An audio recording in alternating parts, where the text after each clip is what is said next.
Hello everyone, welcome to our channel green plants grow.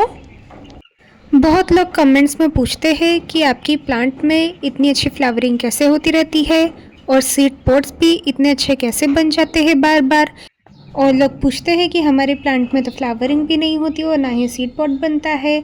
आप ऐसा क्या डालते हैं प्लांट में जो आपके प्लांट में इतनी अच्छी फ्लावरिंग और सीड पॉट बनता है। और कमेंट में कई बार लोग पूछते हैं कि एडेनियम कटिंग करने के बाद आप कटे हुए पार्ट पर क्या लगाते हो ऐसा जिससे आपके प्लांट में अच्छी ग्रोथ होती है। और यहाँ तक कि बहुत लोग ये भी बोलते हैं कि हमारे एडेनियम प्लांट की एज बहुत ज़्यादा है, फिर भी उसमें अभी तक फ्लावरिंग नहीं हो रहा है, ना ही अच्छे से ग्रोथ हो रही है और ना ही सीड पॉट बन रहा है। तो क्या हम ऐसा करें कि हमारा प्लांट अच्छे से ग्रो करे, फ्लावरिंग हो, सीड पॉट्स बने और प्लांट की जो खूबसूरती है वो बनी रहे। तो दोस्तों, मैं आपके साथ इस वीडियो में कुछ ऐसी बातें शेयर करूंगी जो आपके लिए बेनिफिशियल हो सकती है और साथ ही आपके लिए ये सब बातें हेल्पफुल रहेगी। तो बात करते हैं कि मेरे एडेनियम प्लांट में बार बार सीड पॉट कैसे आ जाते हैं। मैं ऐसा क्या करती रहती हूँ एडेनियम प्लांट के साथ जिससे सीड पॉट जो है जल्दी जल्दी से निकल आते हैं। तो मेरे इस एडेनियम प्लांट में फ्लावरिंग जो है होती ही रहती है और जब भी इसमें फ्लावरिंग होती है मैं इसमें पॉलिनेशन मेथड का यूज़ करती हूँ। बहुत सारे फ्लावर्स में पॉलिनेशन मेथड अप्लाई करती रहती हूँ जिससे बहुत सारे सीड पॉट जो है मेरे एडेनियम प्लांट में बनते ही रहते हैं। और आप सभी को पता ही होगा सीड पॉट के अंदर बहुत सारे सीड्स रहते हैं जिसे हम ग्रो करके बहुत सारे एडेनियम प्लांट पा सकते हैं। और यदि हम चाहते हैं कि हमारे एडेनियम प्लांट में बहुत सारी ब्रांचेस दिखे तो उसके लिए हमें प्लांट की समय समय पर प्रूनिंग या कटिंग करना भी ज़रूरी होता है।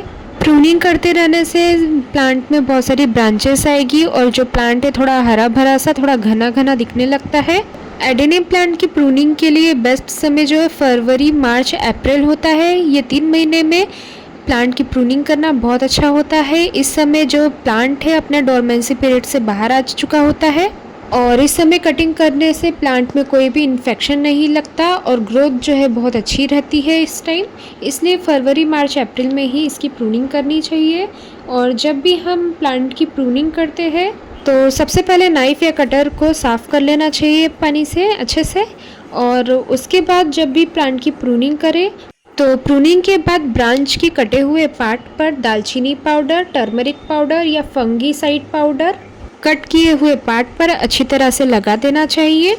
इन तीनों भी पाउडर में से जो आपके पास अवेलेबल हो उस पाउडर को आप कट किए हुए पार्ट पर एडेनियम के लगा सकते हैं। पर्सनली वैसे तो मैं दालचीनी की पाउडर का यूज़ करती हूँ जब भी मैं प्रूनिंग करती हूँ इस प्लांट की उस पर लगाने के लिए। दालचीनी या टर्मरिक पाउडर में थोड़ा सा वाटर मिक्स करके इसे कट किए हुए पार्ट पर आप लगा सकते हैं। इसे यूज़ करने पर इसका बहुत ही अच्छा रिजल्ट दिखता है प्लांट पर।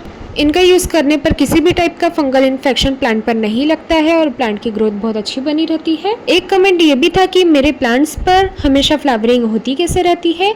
तो देखिए, मैं अपने प्लांट को हमेशा ही सनलाइट पर रखती हूँ। फुल सनलाइट इन दोनों ही प्लांट को हमेशा मिलती रहती है। वैसे तो आप सभी को पता ही होगा एडेनियम जो है सकलेंट प्लांट होता है और 7 से 8 घंटे की इसे सनलाइट की ज़रूरत होती ही है। जितनी ज़्यादा सनलाइट इस प्लांट को मिलेगी उतनी ही अच्छी ग्रोथ इसकी होगी और उतनी ही अच्छे से ये फ्लावरिंग करते रहेगा। यदि आप इस प्लांट को ऐसी जगह पर रखें जहाँ पर इसे लाइट नहीं मिलती है या तो बिल्कुल अंधेरे में इस प्लांट को रखा हुआ है तो ऐसे जगह में आपको इसका एक भी फ्लावर नहीं दिखाई देगा, सिर्फ पत्तियां ही इसमें दिखाई देगी। और कुछ टाइम बाद तो ऐसा होगा कि ये प्लांट जो है सरवाइव भी नहीं करेगा और ये मर चुका होगा क्योंकि इसके कॉडेक्स में पानी स्टोर रहता है। ये पानी स्टोर करके रखता है और इसे फुल सनलाइट की ज़रूरत होती ही है इस प्लांट को। इसलिए 7 से 8 घंटे की धूप इस प्लांट को मिलनी ही चाहिए हर रोज़। इसके अलावा इस प्लांट से अच्छी फ्लावरिंग पाने के लिए बहुत ही अच्छी सॉइल मिक्सचर भी प्रिपेयर होनी चाहिए। सॉइल मिक्सचर प्रिपेयर करते समय आप इसमें 40% सॉइल, 30% रिवर सैंड और 30% जो है कंपोस्ट यूज़ कर सकते हैं जिससे आपके प्लांट की ग्रोथ भी अच्छी बनी रहती है और समय समय पर इसमें फ्लावरिंग भी होती रहती है। अच्छी सॉइल बनने से प्लांट की ग्रोथ भी अच्छी रहती है और इसमें फ्लावरिंग भी अच्छी होती रहेगी। लेकिन बहुत बार ऐसा भी होता है कि अच्छी फ्लावरिंग होते होते फ्लावर आना बंद हो जाते हैं और उसके बाद आपको फ्लावरिंग इसमें ज़्यादा नहीं दिखती है। तो इसमें आप अलग से कंपोस्ट डाल दें प्लांट में। महीने में एक बार ज़रूर कंपोस्ट डालना ही चाहिए एडेनियम प्लांट में। सॉइल में जो पोषक तत्व या न्यूट्रिएंट्स होते हैं वो धीरे धीरे समाप्त होने लगते हैं, जिसके कारण प्लांट में फ्लावरिंग नहीं होती है या तो ग्रोथ अच्छी नहीं दिखाई देती है। इसलिए महीने में एक बार ज़रूर इसमें कंपोस्ट या तो फर्टिलाइज़र डालें, जिससे प्लांट में फ्लावरिंग भी अच्छी होती रहे और साथ ही इसकी ग्रोथ भी अच्छी होती रहे। और इसके अलावा इस प्लांट पर हमें वाटरिंग तब करनी चाहिए जब इसकी सॉइल हमें थोड़ी ड्राई दिखाई दे। 2 से 3 दिन में इस पर एक बार अच्छे से वाटरिंग कर दें। ध्यान रखें कि ज़्यादा ओवर वाटरिंग भी इस प्लांट पर ना करें। ओवर वाटरिंग करने से इसकी जो पत्तियां हैं वो येलो पड़ने लगती है और पत्तियां गिरने लगती है, इसलिए ओवर वाटरिंग भी इस प्लांट पर नहीं करना चाहिए। जब इसकी सॉइल आपको थोड़ी ड्राई दिखाई दे तभी इस प्लांट पर वाटरिंग करें। तो दोस्तों ये कुछ बातें थी कि मेरे प्लांट की ग्रोथ कैसे अच्छी बनी रहती है, फ्लावरिंग कैसे अच्छी आते रहते हैं इसमें, और सीड पॉट भी क्यों आते रहते हैं जल्दी जल्दी।